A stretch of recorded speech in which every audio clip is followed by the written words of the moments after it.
How are you today? Good, very good. Sorry, I only speak Icelandic and English, so I think English is better. My name is Lovisa, and I call myself Laylo when I'm playing the guitar. I'm going to play 2 songs for you now before we start. And this one is called One of Those Nights. And it's about one summer night in Iceland.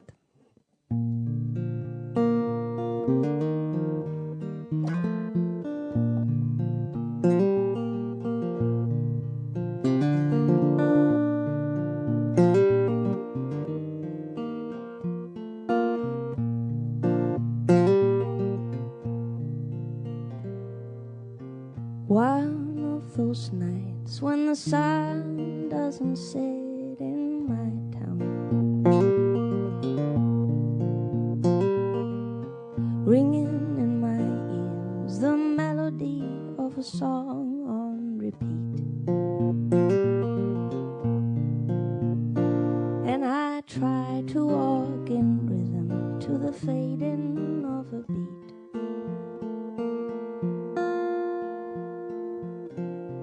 Rambling Jack and the rest of the red, red wine.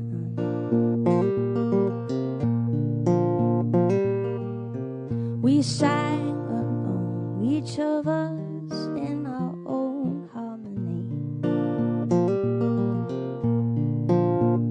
And there's a crackle in my throat when I have to sing along.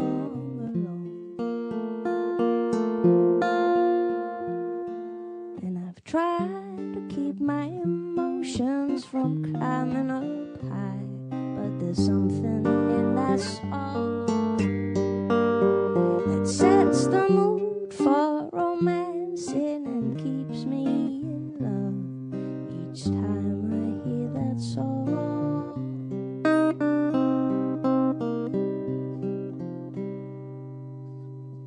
Shape-shifting shadows and the scent of a goodbye kiss.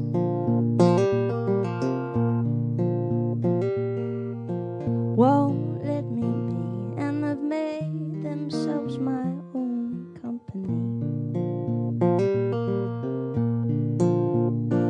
On my long and windy walk to wherever I belong.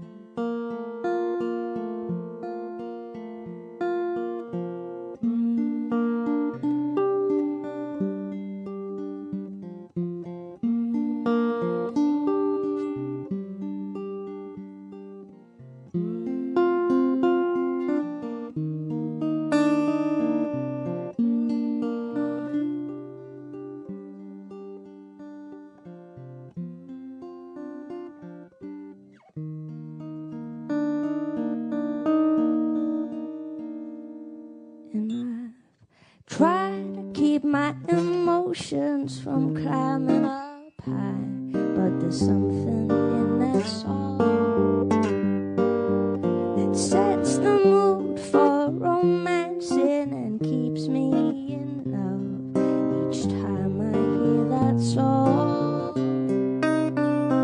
And I've tried to keep my emotions from climbing up high, but there's something in that song that sets the mood for romancing and keeps me in love each time I hear that song. And there's a long way to my home. Now I don't have to walk it alone.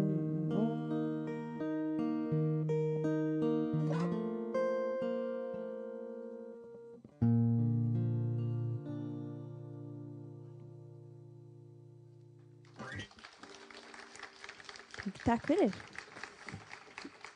Thank you. Thank you very much. I have one more song, and I'm very thankful for being invited to come here. It's just a very big honor, and I hope you guys are having a great weekend. This last song is called Please Don't Hate Me. You can help me by, if you want to warm up, you can do like a bluesy kind of woo or snap. I don't know what people do in blues bars. But yeah, it goes like this.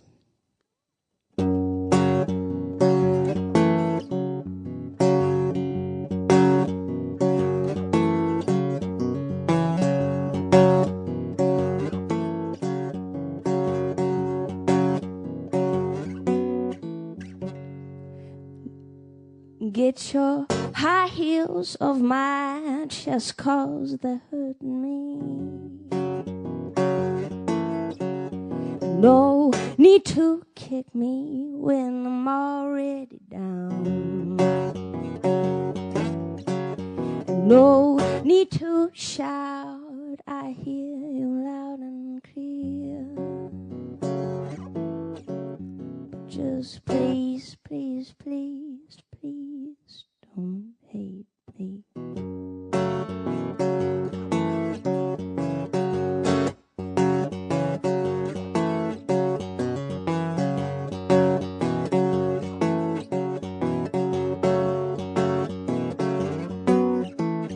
What can I do to make everything alright?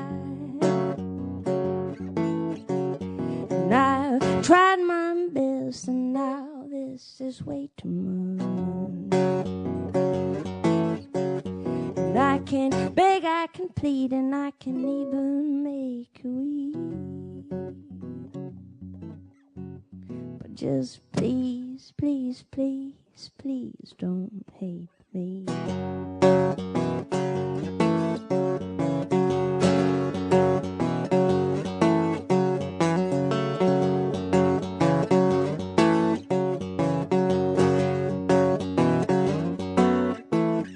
And I'm a whining boy, and that I know for sure.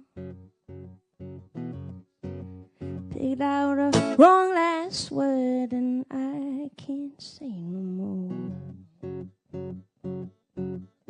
And you can pack, you can leave, you can even make me bleed. But just please, please, please, please, please, please, please, please, please, please don't hate me.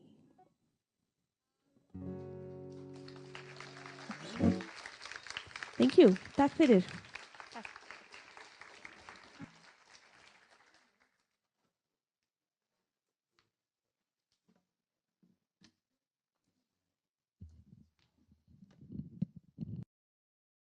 Mange tak.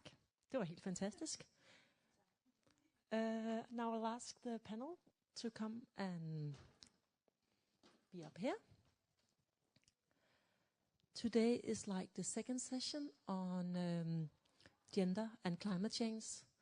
And the goal of this session is to offer, which is a very difficult one, with difficult task, to offer some strategies and future possibilities for bridging these two areas, and also making sure that women and women's rights are not being pushed back because of the environmental challenges we are facing right now. We are going to report to the slutdokument, which is going to be passed over on Sunday, and that means that you can all write what you think should be in the slutdokument about gender and climate change, the ideas that you will have and the inspiration you get, and the thing that really matters to you. So far, the slutdokument consists of a lot of different points, where one of the most important is that climate change affects poor people much worse than rich people, and as the majority of the world's poor are women, there's a high risk that women are going to be affected more. That means that women, the slutdokument asks for a much bigger participation of women in the different negotiation around sustainability and climate change, and we ask for a 40% representation of women. We are very far behind from that. That we are that we are securing that the Samic women are being heard, and Samic people in general in the Nordic political organization, that we try to make sure that there is no damaging pollution affecting the Nordic countries, that we are making sure that the consequences of environmentally damaging pollution and so on is highlighted, and that we are also looking at women's possibilities when it comes to green growth and investment in sustainable energy, and that women's sexual and reproductive rights are guaranteed even though you have environmentally and climate-related catastrophes or crises, and that we are concerned about violence and trafficking against women and children at the climate-related catastrophes. The panel here is like 3 quite great experts from Denmark, Finland, and Iceland, and I'm going to ask you to present yourself. And as we're not that many today, I think we will try to make this panel debate a much more kind of like audience participated, so you can always ask for the microphone and I will send it out to you if you have a question. But you can start. Okay, does this work? Or? Yeah, shall I start? Yes. Okay. Thank you, great to be here. My name is Auður H. Ingólfsdóttir. I'm assistant professor at Bifröst University, which is located in Iceland. And I just want to briefly tell you sort of my background and why I'm interested in this topic, and then mention a couple of points that I wanted to sort of throw out that hopefully can get us into more discussion. My background is international relations and international politics, and I worked for about 6 or 7 years in the environmental sector in Iceland, both in the Ministry for Environment, NGO, and other places where I was working a lot with climate change. Then I turned around and I was working abroad for the Icelandic Crisis Response Unit of our foreign minister, and one of my missions was to work for UNIFEM, which is now UN Women, on gender equality issues. And when I was there, that's the first time I heard, that was in 2008, it was the first time I heard that worked with climate change for years. It's the first time I heard this mentioned, oh, there's an important link between gender and climate change. And frankly, when I first heard it, I thought it was ridiculous. Like, come on, this is just a threat to humans, and what's the gender dimensions here? I didn't see it right away. But then I thought, okay, I'm very interested in climate change. I'm very interested in gender equality, and I know a little bit about both. So I want to explore this further.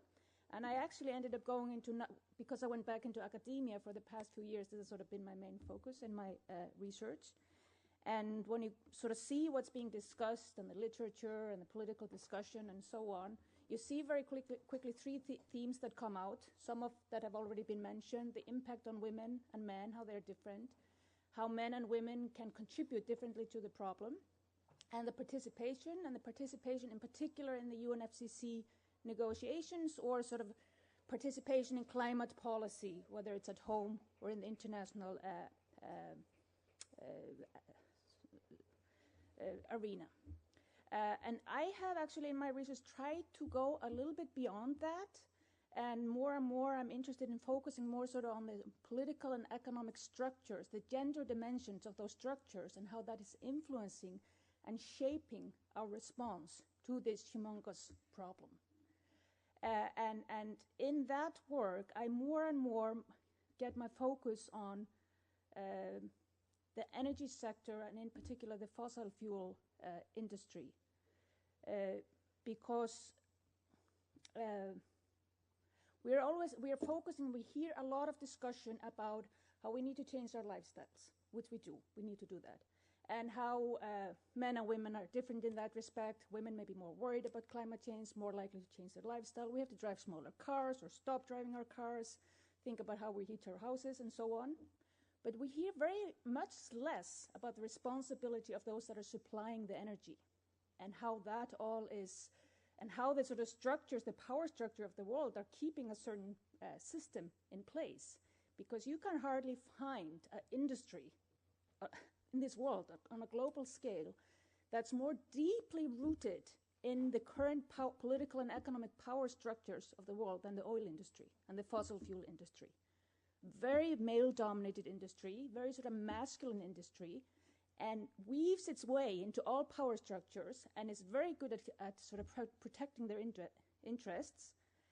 And they are not stopping. I mean, they are out there looking for more oil, even if we know that if we're going to stay within the 2-degree limit of warming, we can only use between 20 up to 30% of the current reserves that of the current oil and gas reserves that we know exist. Why are all the oil companies still looking for new ones? Why?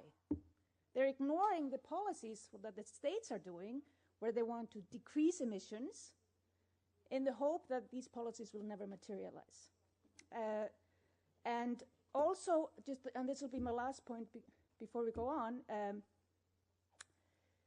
when we think about, okay, we need energy, of course. Well, we need to make a transition to renewable energy. And then you often hear, well, it's still too expensive. We have to wait until the technology becomes cheaper. Well, how many of you know that for every dollar spent of public money for renewable energies, $5 or $6 are spent on subsidizing fossil fuels? I actually didn't know this until a couple of years ago. I was just amazed when I heard this.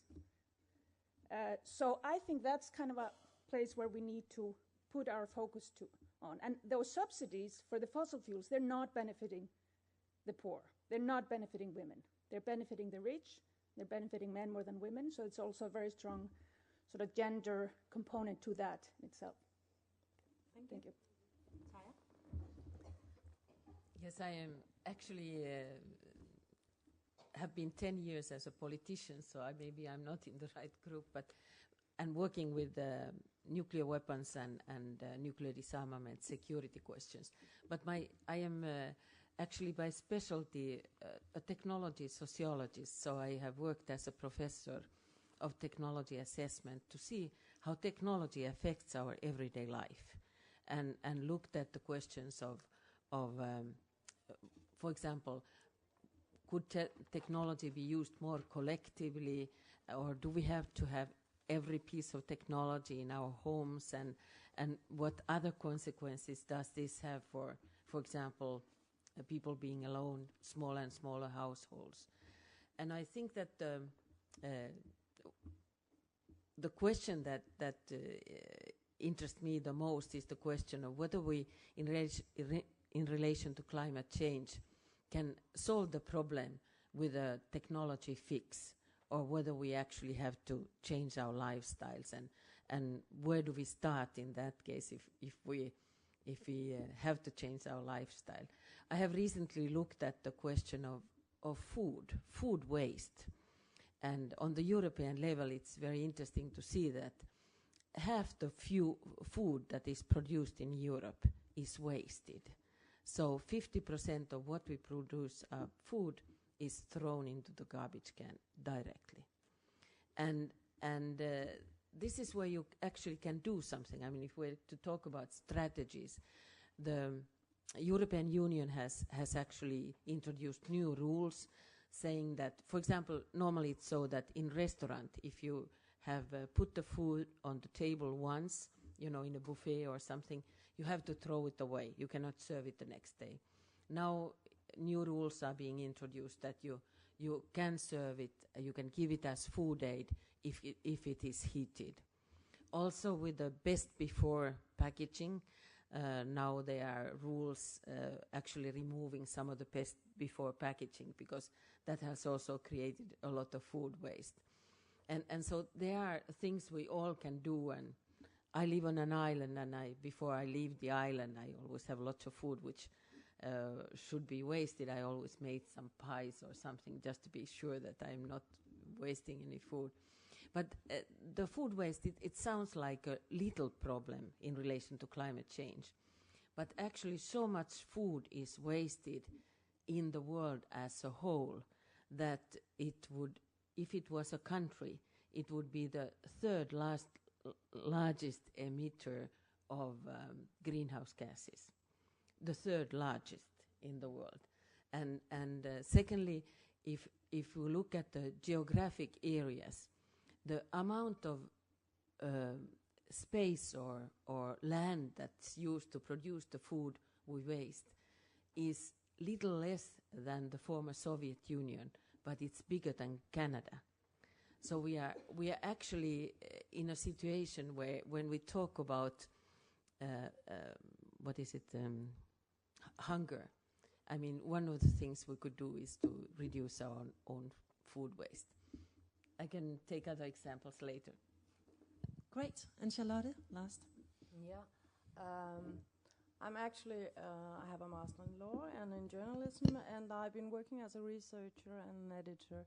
And since 2007, I've been an independent consultant, having my own company, Unisex Progress, where I work as a special advisor for the Danish Gender Equality Ministry and the Nordic Ministers' Council, and that's why I'm here today, because in the Nordic Minister Council I've been working with green growth and trying to put in a gender perspective in green growth, in health, in education, research, and so on. There's a lot of areas. And I have to say that when I look at the sustainable strategy and I look into it from a gender perspective, I've been working with gender for 30 years. I would say I think we have to address this with new approaches, because a lot of feminists all over the world is trying to clean up the mess from a system that doesn't take women's conditions and perspectives into account. So what I would like to stress is that we need to discuss the concept of growth. Today, in this part of the world, growth, economic growth, is the mantra that could solve all our problems. The problem is that when we look at it from the state perspective, it means that when you get your children from the daycare by bus or by bicycle, you take them home, you feed them, you nurse them, you put them to bed, you help them with everything. That is not growth. If you buy a big car, the bigger the better, a big car that uses a lot of petrol, and you buy your petrol, that's growth. If you even go to the highway, you bang into other cars, you make a huge accident, that is even more growth. And if a lot of people come to the hospital, and if you have to get in the insurance company and the police and everybody, that is even more growth. I mean, that's how we measure our development today in the so-called rich countries. That is, yes, pardon my friends, that's a shitty concept.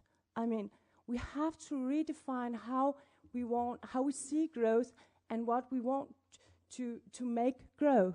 And there's nothing such as a free meal. I mean, in this final document we are discussing today, I feel there's a lack of pointing out what the business sector actually is doing, because we have to look on how to do business in good manners and good ways. That actually makes growth, that makes value for all of us. And that doesn't, I mean, you have to look at how much value does this create and how much mess does this create in different ways. Not only about environment, but sustainability to me is also including human rights, women's rights. So environmental issues and women's rights, human rights are needed to get much further, much higher on the discussion and the agenda of creating sustainability in society. And I just need to say a little about in the Nordic countries, that when you look at business in the Nordic countries, I've been very much into entrepreneurship, especially women, since being entrepreneur myself. And I can see that it's very hard for women to get funding for their enterprises. When you look at the funding for innovation and new technology, it's even harder. The funds that are made, they have criteria that meet the need of most of the men's small-scale industries or companies, and the women doesn't get the same resources or access to resources when they're trying to make their own free business. So this is not only in the in the developing countries, we can see microfinance for women, and we do not have the same opportunities in the Nordic countries. And I would say microfinance doesn't work in the long run. We need to have a microfinance that is on a much higher level in order to secure gender equality. And we can see we have very little research on the farming industry, the fishing industry. All we know is in the Nordic countries, it's only 10% that is owned by women. The fishing quotas, for example, keep women out of this system. But we have very little knowledge on the consequences and why women are left out of these big industries. All we know is that when we can look at in the farming industry, that women tend to be more ecological and making more sustainable agriculture system when they are the owners. I think I'll stop here. Thank you. Thank you very much. Is it working? No?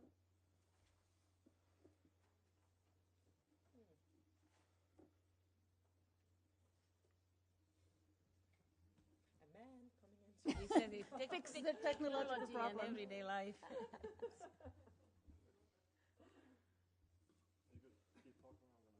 Okay. You want to borrow this one? I'll try to talk loudly.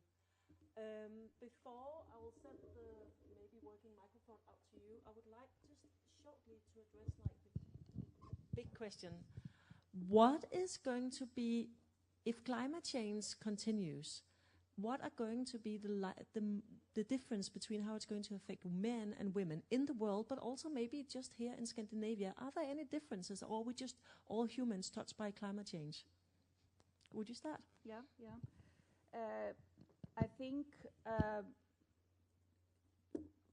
there will be differences in how it will impact men and women, but there will be more differences just in terms of where in the world you live and whether you are in the developing world, somewhere that's a very vulnerable area, whereas if you are in areas of the world that are better equipped to adapt. But that being said, I think, it's different between places depending on the gender roles, but I think in general, in communities that rely more directly on the use of natural resources, they are more vulnerable to the changes than perhaps some of the urban areas, unless they are in a coastal zone that's threatened or something like that. What kind of areas are that? What kind of areas are relying on? For instance, if I just take my country, because you said also in our part of the world, we don't have indigenous communities, but we do have rural communities that rely very much on fisheries. So if the fishing stocks are moving around, or with ocean acidification, these kind of things, we are all vulnerable because fishing is so important for us nationally, but those communities are in particular vulnerable. And in those, at least in Iceland, in the rural communities, the gender roles tend to also be more difference than in the capital area, for instance. So it will definitely impact the genders in different ways, but you'd have to go to each side to really analyze exactly how. Taya, do you have any views on that? Yes, I think I agree, of course, with the fact that it will affect people who live on certain places. For example, when the ice melts in Greenland, it's obviously affecting Greenland, and it's obviously affecting mostly the men who are involved in hunting, for example. But I think there are certain issues which are gender oriented in terms of survival. That if we want to survive with climate change, if the idea is that some islands will be underwater and will have stormy weathers and who knows what will happen, then I think that the qualities of women are more important in how we survive in difficult conditions. And this is where I think I have a neighbor, I live on an island in Finland, and I have this farmer neighbor, and he came to me and he had seen some program about what happens if there is a nuclear war, for example. And this program has shown how some of these men, industrial leaders, politicians, generals, would go to these caves and wait that the things are falling down and maybe people can come out again and try to start living. And he said, well, why do they take these generals? Why do they take these industrial leaders? I think they should take women like my wife. She can do anything and she can start growing food and make survival a possibility. So I do think in this survival perspective. Then, of course, there's a perspective also in energy saving and ecological farming and so forth, where I think women basically are more oriented towards actually organic farming, for example, rather than chemical farming. So, but it's not easy to identify one specific thing which is gender. This is what will happen for women and this is what will happen for men. But that sounds a little bit like we are seeing a prosperous future for women where like traditional men will have changed their fishing possibilities and women will go into organic farming. Will there also be kind of like more negative consequences for women related to climate change, you think, Charlotte? I think there's a lot to save yourself in a world with the climate change. We can see there are two big issues here. One is money. I mean, if you have money, you can buy your safety. That's very important, and we know that 70% of the world's poor people are women.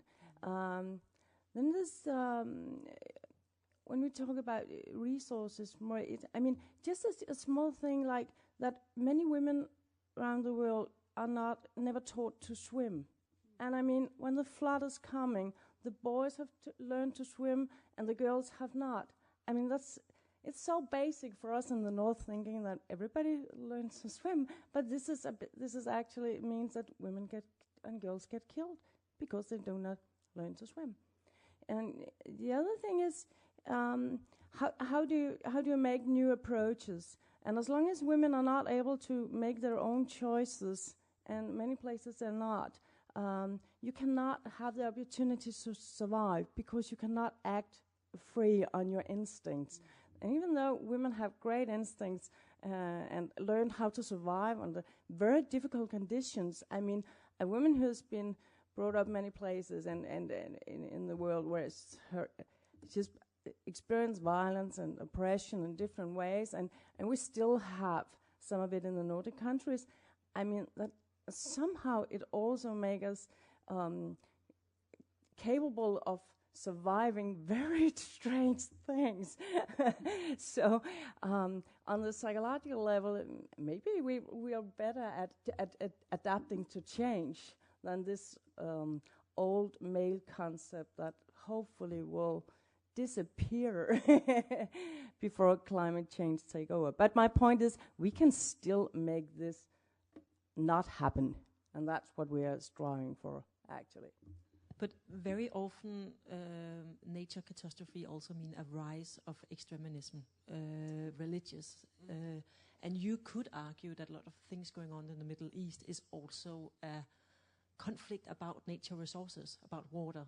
And that had meant that women are like putting on to a lot of pressure and lost a lot of civil rights. No, I would claim that the struggle about water goes way beyond, and it has been ongoing for years. Also in India, where they have to buy water. You can actually, I mean, could be private property, and you have to buy water in your own area, and we are doing it here. I mean, water is supposed to be for free and for everybody. So it's not only a religious thing that this. That was not actually what I meant. What I said is more that conflicts tend to breed extremism, and extremism tend to be harder on women than on men. I'd rather be a woman, a man in any very religious society. It's not only in religion, because you can see when after the storm in New Orleans, it was also rape was increasing to a high amount. I mean, when the justice system is lacking and everybody's in fear, rape is a lot of women are being raped or killed. So they're very fragile in this. And this has nothing to do with the religious extremism. I don't know what it is. It's very strange, actually. Taya, you look like you had a comment. Well, I think it is a fact that the climate change will affect conflicts, that there will be more and more conflicts if parts of the world will be uninhabitable or difficult to live in. So I think if we're looking at conflict potential as a result of climate change, of course it will affect women the same way as wars affect women. So that women have to take care of the everyday life, women have to survive. And just this morning I was participating in a panel where we discussed how women take part in peace processes. So there is a whole issue of wars and women as a result of climate change. And there's also a question of with climate change, not only parts of land become inhabitable maybe, but there's also a fight for resources. Charlotte was saying something about the question of growth. And we see, for example, a lot of mining going on today, that a lot of interest in new mining. Chinese and Indians, they need resources. And this will also be a conflict potential to the extent that, now I'm not going to talk about the worst case scenarios, but it was very strange that the French president 2 times ago, he said that France was interested in protecting its access to raw materials anywhere in the world, and even with nuclear weapons, which is quite a statement. So I think we will see an increasing fight for resources if we don't change our concept of growth. As long as we need more minerals and as long as we need more mining. And it's very interesting to note that the mining industry is now starting to talk about sustainable mining. And my question is there sustainable mining? My impression is that mining is always non-sustainable. At least in Finland, we just have a catastrophe of mining in a place called Talvivaara, where actually a lot of areas have been destroyed. It's a climatic catastrophe. But you can ask, how much nickel do we need in this world? And do we need it? And if you look at everything we use daily, where we use nickel, then it's a good question to ask, do we really need this? Astu? Yeah. Yes. I think this question of conflict and sort of fight for resources is an interesting one. And one of the problems with climate change is that the links between a cause and consequences is not direct. It's very complex, both in time and space. And it's very difficult actually to find like very direct link. Climate change will lead to war because it depends on so many other political and economic factors. But I think it's very clear that climate change and everything that comes along with it will intensify current problems. So if there are tensions, if there is war, if we have water issues in the Middle East, or we have poverty here, where it intensifies those things. It will intensify the gap between rich and poor. It will intensify the gap between men and women, and so on. Unless, of course, we manage to, and that's why adaptation is such an important part. The stronger infrastructure society has, the more likely we are to be able to deal with these changes without it leading to these kind of catastrophes. And as important as mitigation is, we have to face the reality that we cannot prevent the problem. We can still minimize it from what worst case scenario is, but it's already happening. The warming is already happening. There already are consequences. So adaptation and climate change and mitigation, these are 2 components that really have to sort of work hand in hand. But just before I quit, the growth issue, I completely agree with you on that I think that's sort of a core issue here. And that relates to what I was talking about before. I just want to give you one example of we had, after our banking crisis in Iceland and the crash of the banks, we had the most left-wing government we've had for a long time, and even a party that calls itself left green, and didn't change the fact that economic growth was a mantra. It's just so strong in our system, And now Iceland is becoming a state that's searching for oil, like Norway and other countries. And there was, in 2009, very shortly after the crash, the Minister of Environment, who is a female, she got on the news, it was shortly for elections, and she said, well, I'm not sure if it's clever of us to go search for this oil. It might be, from a sustainability point of view, on climate change and so on, maybe we should just leave it there if it's there. And she's a Minister of Environment, and it made perfect sense to me. I watched this interview. Within hours, her own party had disowned her. They left Green, and she completely lost the elections and was out. There might have been other reasons as well, but it was such a clear example. And for several years, nobody dared to mention aloud, sort of expressing doubts about this. And it's come out in my own research. I'm interviewing people, and they were sort of secretly telling me, I'm not sure if this is clever, but I'm not going to say it aloud. It would kill my career.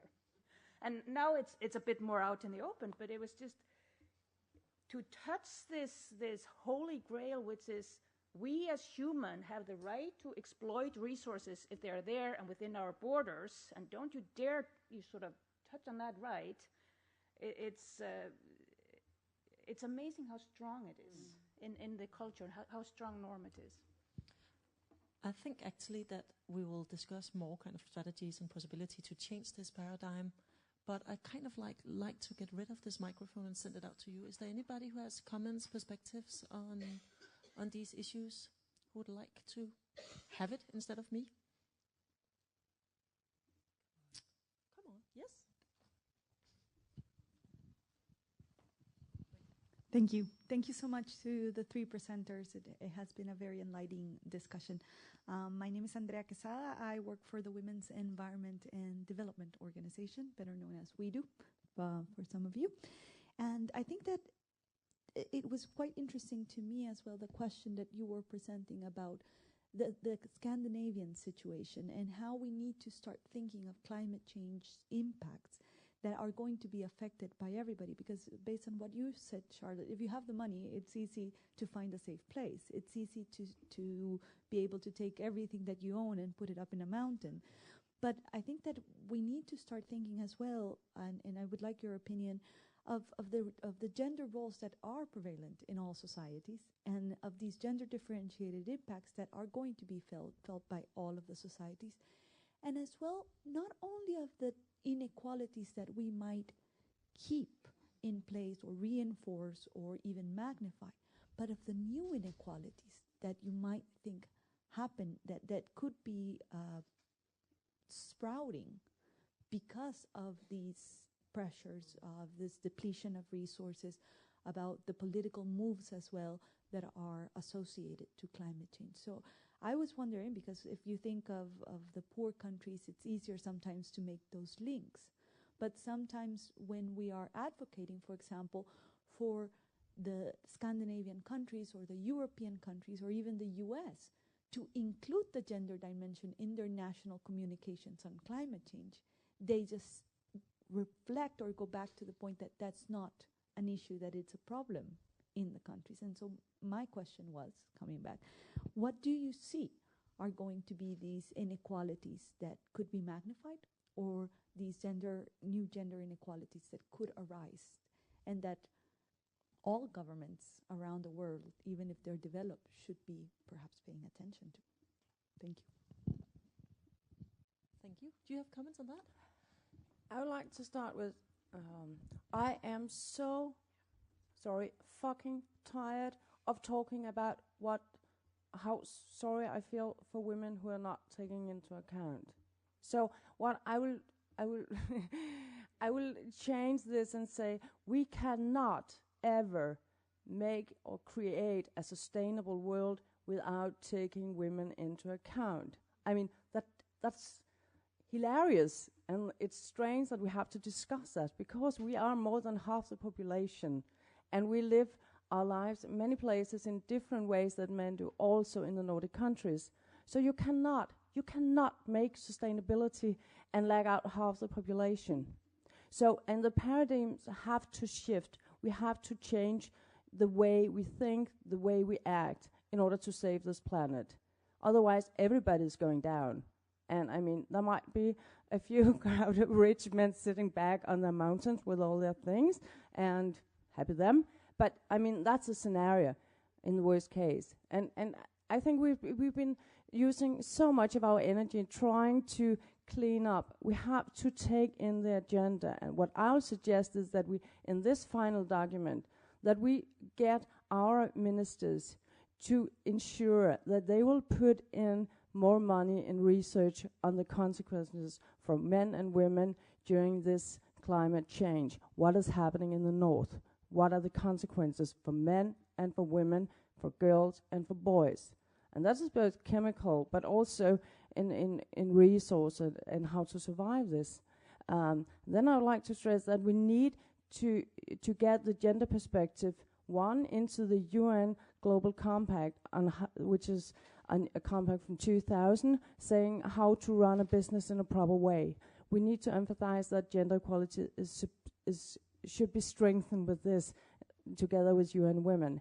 Then we have to strengthen that those new discussions around the world on how to measure growth in new ways, and there are different scenarios coming up, that the Nordic countries should go in front here and, one, start to discuss on how to measure growth in new ways, and to ensure that gender equality and women and men are taken into account in those new measurements.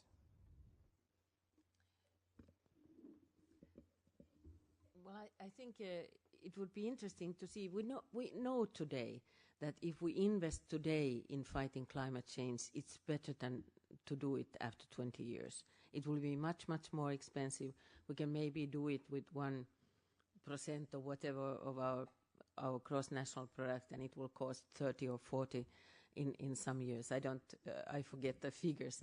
But it would be interesting to see whether female politicians have a different view on this. We see that very, very little money is invested in fighting climate change. It's always done in some other way. So the question would be, would, for example, female parliamentarians be more interested in investing now, even if you don't see the results, and than male parliamentarians? That would be a sort of indication of women have a different relationship. Another thing that I think is clearly affected, and especially on the local level, is employment. You can see the question, I mean, who is employed in the nuclear industry? Who is employed in the mining industry? And whose livelihood sometimes is destroyed by the mining industry? It's often the local farmers, often women who are doing small-scale farming, maybe organic farming, for example. So I think those issues can be raised. On the sort of geographic questions, I think there was a study made by Pentagon, I think maybe 5 years ago, thinking the unthinkable. I mean, it was about impact of climate change on the world and its conflicts, and it was very interesting because it was indicating that the Gulf Stream would sort of discontinue slower and slower, and this means that maybe climate change will now first indicate in the Nordic countries that it will be a little bit warmer, and for example, everybody in my neighborhood in Finland supports that Finland should be a little bit warmer, but then when the Gulf Stream actually does slow down, then the Nordic countries, according to this very special study, will become inhabitable. And the difference there was exactly one of money. The people who can afford it move to the US, and those who cannot afford it, they move to the southern Europe, which will be very dry and very difficult to live in. But this is a worst case scenario. It's really thinking the unthinkable. I have a question before you, I'm sorry. Because we kind of tend to, in this discussion, talk about the women as the good girls who should kind of like come in and help all the bad boys of the industry. But I'm wondering, isn't women's liberation also very, very dependent on an economy of fossil fuels? Aren't we really dependent on washing machine, dishwasher. I won't mention the word nappies, or I will, because nappies, paper nappies, are such an environment problem, and it makes my life as a mother of 3 so much easier. What kind of life, why is it that we think that women will be so into living sustainable when it will make us housewives again?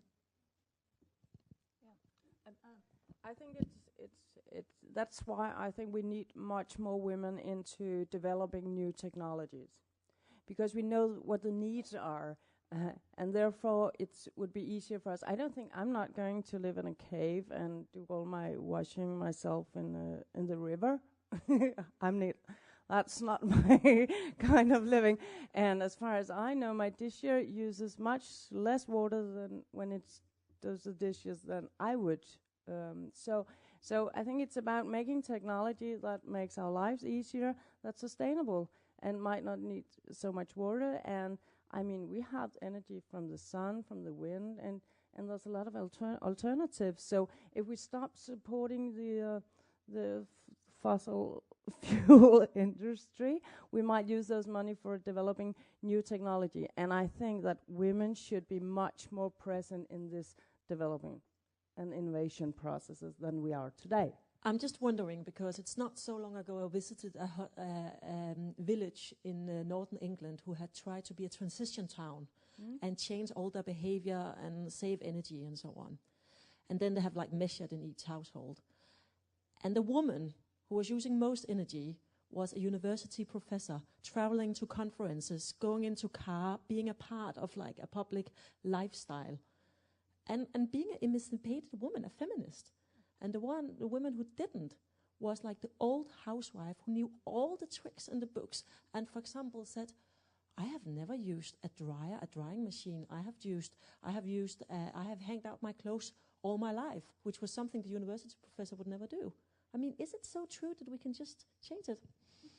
Being a university professor, I had to catch that one. Who have probably taken the plane to come here. Who took a plane to come here, and actually it's one of the things I do with my students when I'm teaching about sustainability. I make them take this test about how many Earths would we need if everyone lived like me, and I always take it first to show them I usually am the biggest polluter, and I struggle with it for exactly the same reason you're saying. Well, am I going to go into some sort of life I'm not interested in and being the sacrificing woman here while nobody else is doing it? And that also is why I'm so occupied with this sort of we need to change the system, because it's very difficult to appeal only to the ethics and good nature of people, and in particular women, if you have a system and you have economic incentives that are working exactly the opposite direction. You know, if you're subsidizing and it, you know, I want to buy electrical car, but the other one is much cheaper, these kind of things, then you're just not going to change behavior, regardless of if you're a man or a woman. I think that I put faith on the young generation, and I think it's important to look at technology. I'm not really. I think women can create other kinds of technologies, or at least see when some technology is not needed. But basically, I think if you start looking at that, every individual has to have access to everything all the time, then it is a very wasteful use of resources. And I think the emerging trend should be more collective use. I mean, some of the young people, they have already this kind of system that if you ski, you know, many families need only one pair of skis, and you can use them on your holiday. Sailboats, the same thing. And this kind of collective use, I think, is actually changing the attitudes and behavior more than maybe individual women developing technologies.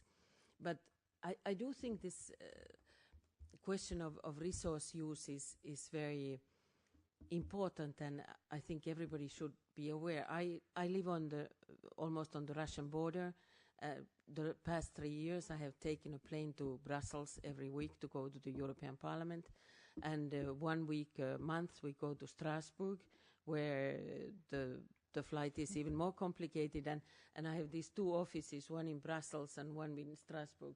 standing quite completely empty, the other, and nobody uses them. I mean, we must find ways of co-use of resources rather than having this kind of wasteful, well, the food waste was one example, this kind of empty buildings is another example. But one thing is your empty office in Brussels, but how will we ever get women like you to the parliament if you're not allowed to travel? This is, of course, true, but I do think that you can, first of all, it's difficult to say in the world today that you can reduce travel. I mean, there's other ways to do it, and you can be in video conferences. A lot of people have talked about this. I remember when I did my study on the technology and everyday life, there was this kind of estimates that travel could be reduced maybe 40% through video conferences and so forth. And what happens is that travel increases and you use video conferences on top of it because you have more contacts, they are farther away. I take the point of travel being one of the problems, and I think the airplanes should have these extra taxes and so forth in order to reduce travel.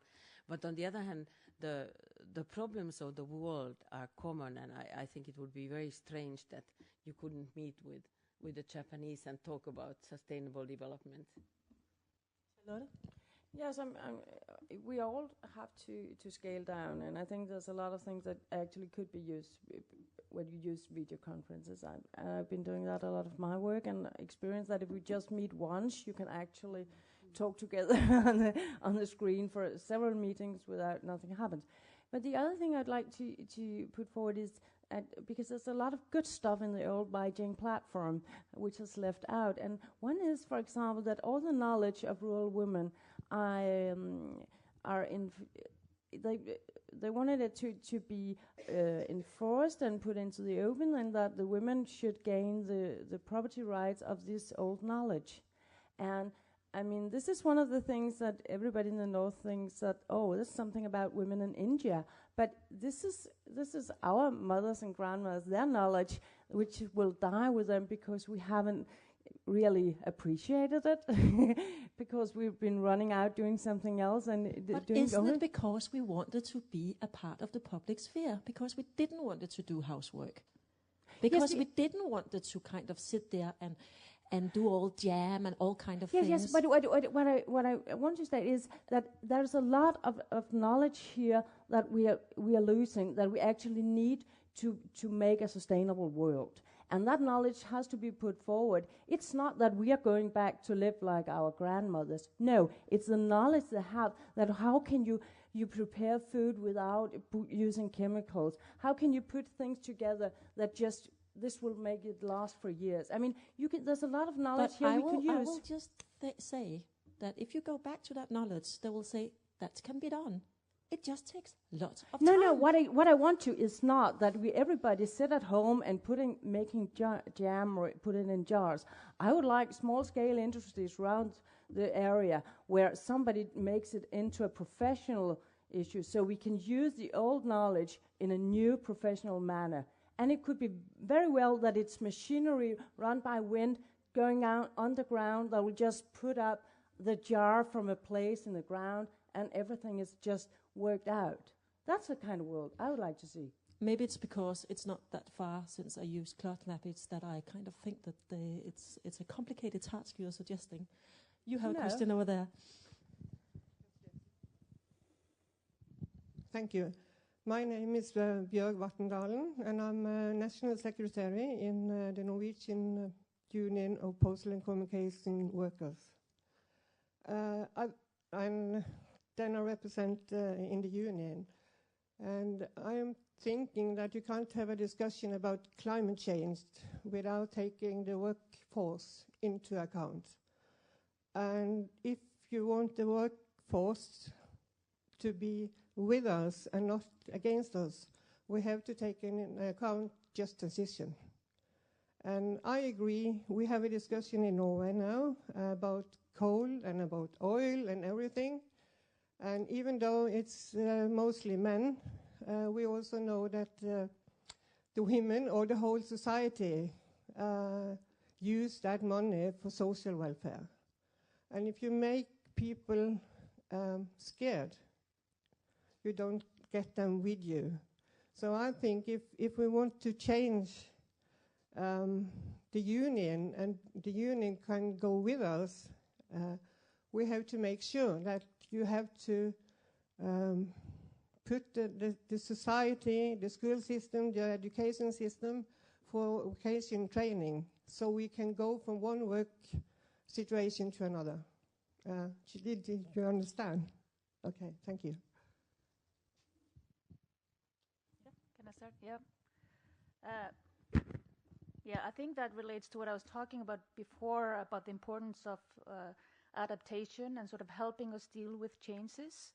And that also has a very strong gender component in that men and women often sort of approach changes differently. I know in Iceland, for instance, in those, because I was referring to the fishing villages, women tend to be more in those places more open to changing professions, adding a university degree and going into something completely new, whereas the men, they were more mobile, so they just went somewhere further and away from the home. So these sort of changes had different impacts. So I think one issue is just to be sort of try to foresee. And of course, like, because I mentioned the fossil fuel subsidies, for instance, even if you can, it's very easy to argue they're very bad. It doesn't mean you can just take them off like that, because there would be a lot of consequences. So you have to really think how you intervene. And I wanted to just get back to the question here, because I didn't get a chance to answer it before, about the impact in the sort of Arctic region or the Nordic region on men and women. Because Iceland has been in the forefront internationally to bring gender into the negotiations. And I know they work with WIDO on that, among others. And in my research, when I go around and talk to people and I ask about this, they immediately refer to women in developing world. They don't connect it to us in Iceland in any way at all. And one reason for that is we don't talk very much about the consequences in general. We are sort of tend to ignore that the fish stocks might move and the ocean is getting acid and so on. But an interesting point here is what we do talk about is all the opportunities climate change will bring us and how we're all going to get very rich with the sailing and the oil and I don't know what. It's a very interesting discussion. And if you take a look at that discussion, it's very gender sort of, it's not imbalanced there. Basically, you can go from one Arctic conference to the next, and I could trail them, and I'm kind of end up being one or two women, and then just lots of men. A lot of the men that were in the banking sector and got us bankrupt, they've moved into this by now. So they're going to get rich by they're gonna, and they want to build a big, huge harbor in one of the most rural area of Iceland, and that's close to where the oil should be and close to Greenland, and they're going to service the oil sector and so on. And then the prime minister just went some months ago to the east, and one of the messages he had for the people there is, well, now you need to start having more babies so they can work on the oil in the oil industry. And this is an area that. Yeah, so you know, were you there at that meeting? No, because there was a camera on him saying it, and then there was a camera in the audience. He was obviously trying to make a joke, and everyone just sat like this.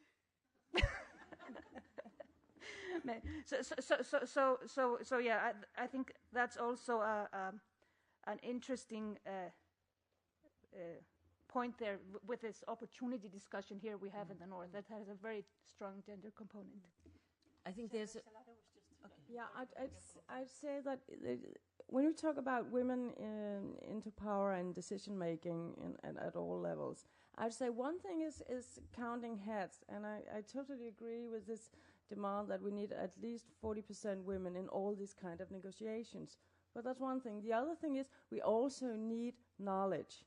We need research on how this affects men and women.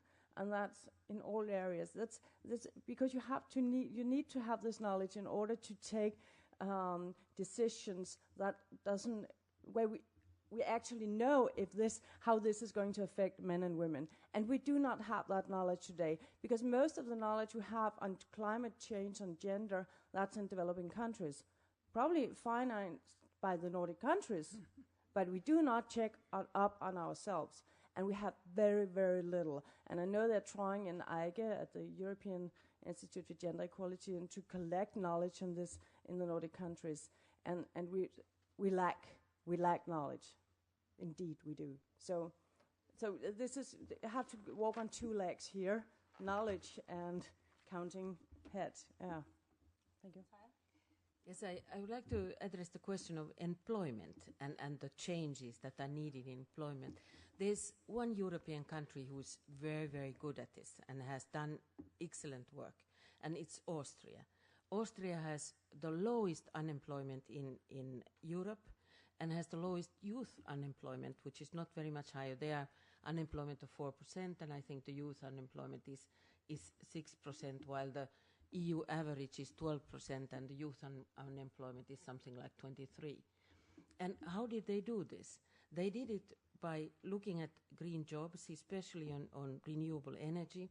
Austria has no nuclear power and has put a lot of effort on developing research on renewable energy, actually using renewable energy, and all the other things around it, which means that both men and women have very, very low unemployment. And they have a very good system of learning in the job also. So in this way, it's an excellent example of how you turn your economy into a sustainable one. I think it's something like 12% of the Austrian gross national product that is now coming from renewable energy. So it is a very, very good example. I think everybody should go and look. And I think on the question of the subsidies, nobody thinks about the fossil subsidies, and it's only come out very recently. But everybody thinks about the subsidies. Why should we subsidize sun energy? Why do we subsidize wind energy? It's so expensive, and especially in Germany now, which is trying to come away from nuclear energy, the subsidies to sustainable energy is seen as very, very expensive, and does the state have the money? And actually it's creating employment, and in this way not only growth but also green jobs. And I think this aspect has to be taken into account when you look at the employment. Subsidies are there for sun and wind. They are temporary, they don't have to last forever. Denmark is a good example where the subsidies were there for a while. And then we should gradually, like you said, reduce the subsidies on fossil energies. Great. I will send the microphone out again. You're very welcome to pose a question in a Scandinavian language, and I'll translate. I'm not really sure how to because I heard you say the very worst case scenarios and all this, but I've done a bit of research myself, and I'm not completely sure if it's correct, but according to my research, the Arctic ice will be melted next summer, and last summer the permafrost in Russia let out 5,000% more methane gases than average. And I'm just thinking, and the world is sort of still run by 99% men that are focused on growth. 85 people own as much as half of the world, or half the world. I mean, how can you travel around in these conferences? You hang out in Brussels, and I don't know. It feels like in Iceland, they're only like one of the countries that they're discussing how much oil they now can, how can we step up, and how can women, because it is also proven that men consume twice as much, and et cetera, and How can we actually step up, and how can they start taking these issues seriously? I mean, now in the European Union, they're negotiating the TTIP agreement behind closed doors, and it feels like the knowledge is very little. And I mean, if this is correct, my research, then I think the world should know about this. And if they did, maybe something, a change might be happening, because it's also the research has also led to that it is too late. Like it's already happening. It's you can't freeze the ice again. Like it. I don't know if it's a huge freezer. Shall I go? Yeah. Okay. I think you mentioned these sort of trigger points, or you didn't use the word trigger points, but you're referring to how climate change is not gradual. Once you pass certain thresholds, hell can break loose. And it's very, very easy to get extremely discouraged. And that's, for instance, for me as a teacher, one of the most difficult things with how can you teach about those things to... because if you just make people really, really scared, fear is not a very empowering feeling. It can sometimes make you run a little faster, but in general, it just makes you paralyzed, and you don't know what to do. So how can you talk about it and leave people inspired? And one thing to keep in mind, just to sort of give us some hope or positivity, is just as we have the trigger points where things can move very fast into worst-case scenario, with the positive changes, and that relates to technology also on those things, there are also opportunities for very fast movements once we reach a certain point, reach a certain level. That's why I keep going back to the system, sort of changing systems, so we can have actual transformation, because little reforms here and there are not enough. We need something much deeper. And I don't have the solution for that, but I think it's important to sort of have that faith that it's possible if we just keep on sort of, like with the water that's working on the stone, and then all of a sudden, finally, it gets through.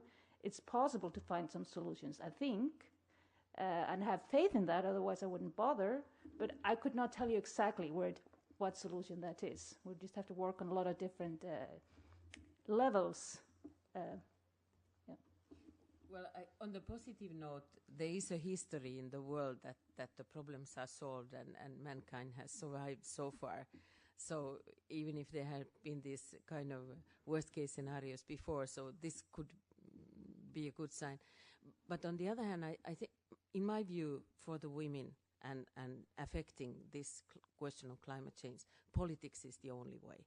And basically, what is happening, you can be critical of many things in the EU, but it has actually been the sort of front runner in climate change, in trying to oppose climate change, and has actually put limits on emissions, requirements on renewable energies. And this is now going backwards. With the European Parliament elections now, with the nationalists taking power in many countries, it actually means that they oppose any kind of common activities in the field of climate change. So I think the next years will be very, very difficult politically.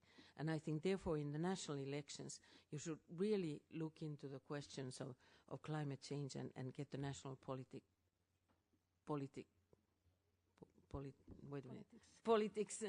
in place, because actually it's now being undermined, so the EU front-runner position is weaker and weaker in the world. I would say that I've always been a human rights activist and women's rights. So all this climate debate, I've been sort of out of it. So I'm one of those persons who, on one side, know this is going to get so fucked up, we're going to die. And our politicians, they sit there from all over the world saying, oh, we cannot afford to change this now. In 20 years, we might do something. And meanwhile, everything is just getting fucked up. And what I can see is happening from the gender perspective is that those consequences that poor women has been living and dealing with for decades are now creeping in on everybody. So the consequences is now hitting us, and we have to change behavior, and we have to wake up all over in order to make this maybe survive in a way that the human species would actually survive in the long run. So I'm not sure what to be dealt with. To me, I have to realize I think women's rights is much more important. And that's maybe one of the biggest obstacles, that we are so in our head in different ways that we do not dare to face the consequences and the realities of this. Wait, are you saying that you think women's rights are more important than climate change? Yes. Okay. Because that's how I feel. I mean, it doesn't really, it's like I cannot in my perception realize that this is a fact. I think that's what's happening, and that's what I think I can see in the eyes of those sitting at the table saying, oh, we cannot afford this. Okay, we make quotas on the pollution. Can we buy your quotas because we have used our own? Okay, you can buy our quota. And I mean, this is so insane. This is ridiculous. And maybe because it's so ridiculous, that's why I really can't grasp the concept. I think it's so strange, and I think it's so strange to live in a world where we actually discuss this, and we live in ways that we're just fucking ourselves up. So to me, I just kind of, close my eyes a bit and just concentrate on the women's rights issues. So maybe that's a problem. Over here. Hello, my name is Sigrid. I'm coming from Iceland. I was wondering about our former president, Vigdis Finnbogadóttir, mentioned that last night. Now women are in Scandinavia are well educated, but have you noticed, I think, not in Iceland, I don't know about other Scandinavian countries, how many women Minister of Finance has been working in the Scandinavia. Where the money is, there is a power. And we have to go into the money business, financial business, and get the power from that. That's my opinion. I would like to say that we have now in Denmark experience, we have different female finance ministers. We're now having a female prime minister. That does not include any kind of gender equality in Denmark. Because the problem is that women cannot, and from a public space, talk about gender equality, they'll lose. If Helle Thorning ever had taken the word in her mouth that she was a feminist, she would have been kicked out of power. Meaning, we can't only count the heads, we also have to get the gender perspective within the structure, within the research, within the politics. So that's two different themes that have to go together in order to work. We have to, we have always been supporting each other, and I'm sure the women in politics also in Denmark do that behind the lines. But if they state out directly that they're feminists and working for gender equality, they would never access power at all. That's one thing. So that's why you have to make the structure as well. I've been teaching in the Danish ministries on how they have to work on gender equality. And the fact is, one, they don't know. Two, they do not have the resources to do it properly. Three, and that's major obstacles, they do not have the relevant knowledge in order to do this professionally. But could we see a link or a comparison between climate change and gender equality? That in many ways politicians don't dare to say that we need to change in order to be re-elected. That actually democracy is maybe not such a good tool for solving fighting problems. Yeah. No. What? Yeah. No, I think that relates to that we all have certain norms in our societies that are so ingrained that we never question them. And if you as a politician, for instance, are under pressure, it's always safest to go back there where you know there's a sort of general acceptance. And if you want to be a mainstream politician and come across as feminism being your key identity, I think it's still just too much of a marginal issue. It's not a mainstream issue enough for it to be accepted. That might change someday, but So especially if you are feeling sort of shaky, you don't have to, because you talked about the growth issue before. If you as a politician say we need economic growth, you don't need to explain yourself.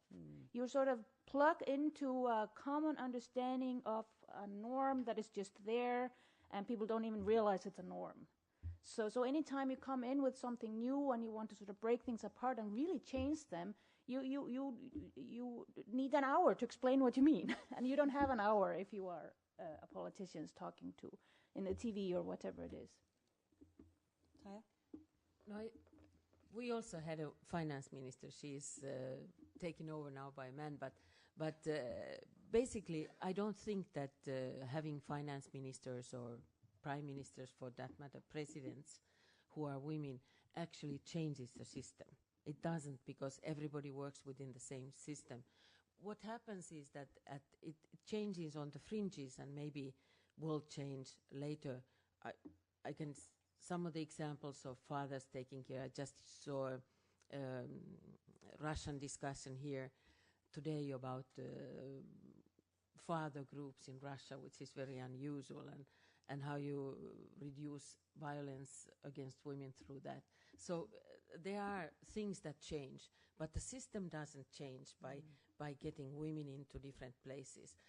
I think it maybe in the long term can base for a change together with the problems that we meet, that it's Helle Thorning-Schmidt who is actually getting this information about climate change, you were saying. Maybe it changes a little bit, but the system doesn't change. The system going over to a society without growth and going over to a society which is more human in relations, that eradicates poverty instead of building nuclear weapons. I think that needs much, much more. It needs a huge crisis. I was not talking about Latin save the world. No, but in Iceland we have never had. Yeah. Not thirsty to be a minister. No, we've had Otni and Katrin in the last government. They were taken over because of some other situation. Not in the beginning. Yeah. We had to do it. I think we have time for like one or two more questions from the audience. Is there any you were like raising your hand again? Is there any others who? You? No, I just wanted to comment. I just wanted to comment what you said, that it wouldn't change the structure. Doesn't that depend on what kind of women and how they get the power and what men that stands behind them? Because that's what you can see with all the women that has been. I had a discussion yesterday about Margaret Thatcher being a feminist or not. It was, of course, with a man. But I'm now following the feminist initiative here in Sweden, and which is, coming from grassroots, and talking about, just people, like the average citizen, taking more responsibility in their life and in their political life. And I don't know if that can. We're hoping that would trigger some sort of awareness and citizen, sort of. Isn't that, or I don't know what you meant by that it wouldn't change the structure, because I really do think it would in the long run if it would. Well, maybe I explain it poorly, but I think women who come into certain structures are subject to the laws that actually guide these structures. For example, Helle Thorning-Schmidt, as a female prime minister in Denmark, is subject to creating employment, creating growth, and she has supported very tough programs which actually reduced the social sector. So to be able to be a woman and change the system from this, it requires many women, first of all, and it requires many women with different perspectives, but changing the structure is very, very difficult. I would also say that it's very important that we see more and more female politicians, because they're role models, and that's changing the conception of how to be a leader and how to be a politician. But I'd say in the private business sector, research has shown that if a board consists of 8 to 9 members, you need a men. You need to have at least 3 women in the board to make a difference. But if you get 3 or more, you can actually make a huge difference in the long run. And there are research from Aalborg University saying that if you put go from 25% of the underrepresented gender up to 40%, you can accelerate the innovation level with 110%. But before we will just kind of like to end on the climate change and not on the gender representation, even though it's somehow easier. If we have this final document, if there's something that, what is most important that we write down that we are missing in it now, you think? Yeah, you can start. Yes, I would say that, for example, I would like to stress that we need some systematic mechanism in order to follow this area from a gender perspective very thoroughly. That means every year that we follow up on how are the impact on women and men on the environmental issues. Then I think that I'd like to stress that it's not only about the environmental organizations and those negotiations. We also have to to look at production. How does production take place, and how do we cope and deal with the way we have this? I would say this growth concept, what we see today, I would say that growth is not a short-term erection. True growth is a full body experience. So I would like to stress that we have to look in a much broader way. And talking about sustainability, we have to get into the world economies to make the changes. So I like to stress that both the UN Global Compact should be integrated with a gender perspective, and also those knew that the Nordic countries could be agent of change in order to make more valuable growth and get gender equality into those. Tasha, what do you think is the most important? And please make it short. I think the most important thing is that every woman sees herself as a change agent in her own life and also in the life of the society she's living in, and actually acts accordingly. Yeah, and you? Yeah. I think if there are sort of 2 points I would like to see added to this, or not a separate point necessarily, but emphasized more. One would be the subsidies that I was talking about with the fossil fuels and renewables.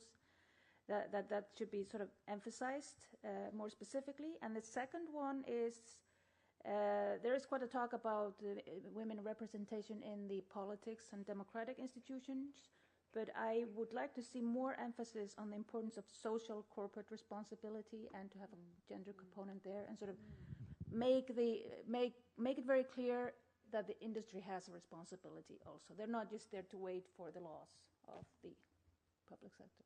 Great. That's a great end note. Thank you very much. It's important that you remember that there is possibilities to write down suggestions and comments to the final document. Thank you very much. Thank you very much.